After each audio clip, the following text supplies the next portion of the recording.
नमस्कार. इंडस्ट्रीमध्ये सगळ्यात जास्त वापरल्या जाणाऱ्या 3-फेज इंडक्शन मोटरचा वेग तो नक्की कसा कमी जास्त करतात? आजच्या या माहिती सत्रामध्ये आपण याच इंटरेस्टिंग प्रश्नाचं उत्तर शोधणार आहोत. चला तर मग सुरू करूया.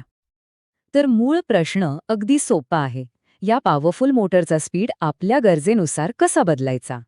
चला, यामागचे जे काही तंत्रज्ञान आहे ते एकदम सोप्या भाषेत समजून घेऊया. मुळात मोटरचा वेग कंट्रोल करायचे दोनच मुख्य मार्ग आहेत. एक म्हणजे आपण मोटरच्या स्थिर भागामध्ये म्हणजेच स्टेटरमध्ये काहीतरी बदल करू शकतो, किंवा दुसरा मार्ग म्हणजे थेट मोटरच्या फिरणाऱ्या भागावर म्हणजेच रोटरवर नियंत्रण मिळवू शकतो. आपण हे दोन्ही मार्ग एक एक करून पाहणार आहोत. चला, सुरुवात करूया पहिल्या मार्गाने, स्टेटर साइड कंट्रोल. बघूया यामध्ये नेमक्या कोणत्या पद्धती आहेत. यातली सगळ्यात पहिली आणि म्हणायला गेलं तर सोपी पद्धत आहे व्होल्टेज बदलणं. बघा, आपण मोटरला जे व्होल्टेज देतो ते जर कमी केलं तर तिचा टॉर्क म्हणजे तिची फिरण्याची जी ताकद आहे ती कमी होते आणि मग साहजिकच तिचा वेगसुद्धा कमी होतो. आता हे सूत्र बघा, हे आपल्याला एक खूप महत्वाची गोष्ट सांगते. ते म्हणजे टॉर्क टी हा व्होल्टेजच्या E2 वर्गाच्या प्रमाणात असतो. याचा साधा अर्थ काय की व्होल्टेजमध्ये तुम्ही अगदी थोडा जरी बदल केला ना तरी टॉर्कवर त्याचा खूप मोठा परिणाम होतो आणि म्हणूनच मोटरचा वेग बदलतो. मग प्रश्न येतो की ही पद्धत इतकी सोपी आहे तर वापरली का जात नाही? कारणं तशी बरीच आहेत. एक तर वेगात थोडासा बदल करायला व्होल्टेज खूप जास्त बदलायला लागतं आणि असं केल्यामुळे मोटरच्या आतलं जे मॅग्नेटिक फील्ड असतं ते पूर्णपणे बिघडून जातं. म्हणजे थोडक्यात काय तर ही पद्धत फारशी कार्यक्षम नाही. बरं, आता आपण स्टेटर कंट्रोलच्या दुसऱ्या पद्धतीकडे जाऊया. ही पद्धत थेट विजेच्या फ्रिक्वेन्सीशी संबंधित आहे. हे जे सूत्र आहे ना, हे सगळं काही सांगून जातं. मोटरचा सिंक्रोनस स्पीड NS हा थेट सप्लाय फ्रिक्वेन्सीवर F अवलंबून असतो. अगदी सरळ हिशोब आहे. फ्रिक्वेन्सी वाढवली की वेग वाढणार आणि फ्रिक्वेन्सी कमी केली की वेग कमी होणार. पण इथे एक प्रॅक्टिकल अडचण आहे. आपल्याकडे जी वीज येते ती एका ठराविक फ्रिक्वेन्सीवर म्हणजे साधारण 50 हर्ट्झवर लॉक असते. आपण ती बदलू नाही शकत. त्यामुळे ही पद्धत फक्त तेव्हाच कामाला येते जेव्हा मोटरसाठी एखादा खास डेडिकेटेड जनरेटर वापरलेला असतो, ज्याची फ्रिक्वेन्सी आपण आपल्या मर्जीप्रमाणे बदलू शकतो.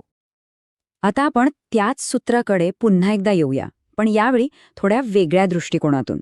आता आपण Pवर लक्ष केंद्रित करूया, म्हणजेच पोल्सच्या संख्येवर. हे सूत्र सांगतं की वेग आणि पोल्स यांचं नातं व्यस्त आहे. म्हणजे सोप्या भाषेत सांगायचं तर जेवढे जास्त पोल्स तेवढा वेग कमी. हे उदाहरण पाहिलं की लगेच लक्षात येईल. बघा, 50 हर्ट्झ फ्रिक्वेन्सीवर जेव्हा 4 पोल्स असतात तेव्हा वेग असतो 1500 RPM. पण फक्त पोल्सची संख्या वाढवून 6 करताच तोच वेग थेट 1000 RPM वर येतो.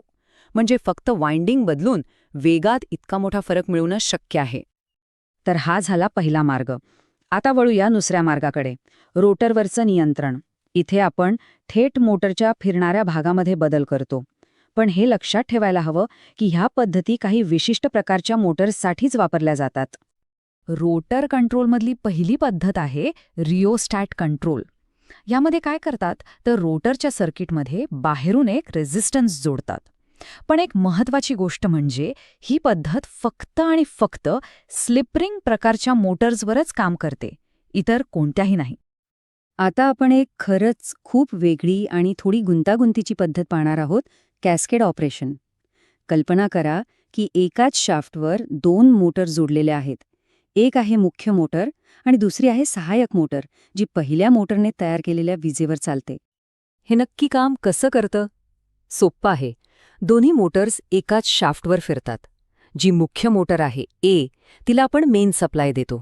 मग Aच्या रोटरमध्ये जो करंट तयार होतो ना, तो थेट दुसऱ्या म्हणजे सहाय्यक मोटर Bला पुरवला जातो.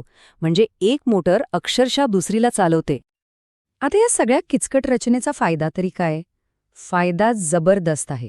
आपल्याला एकाच सेटअपमधून चक्क 4 वेगवेगळे स्थिर वेग मिळतात.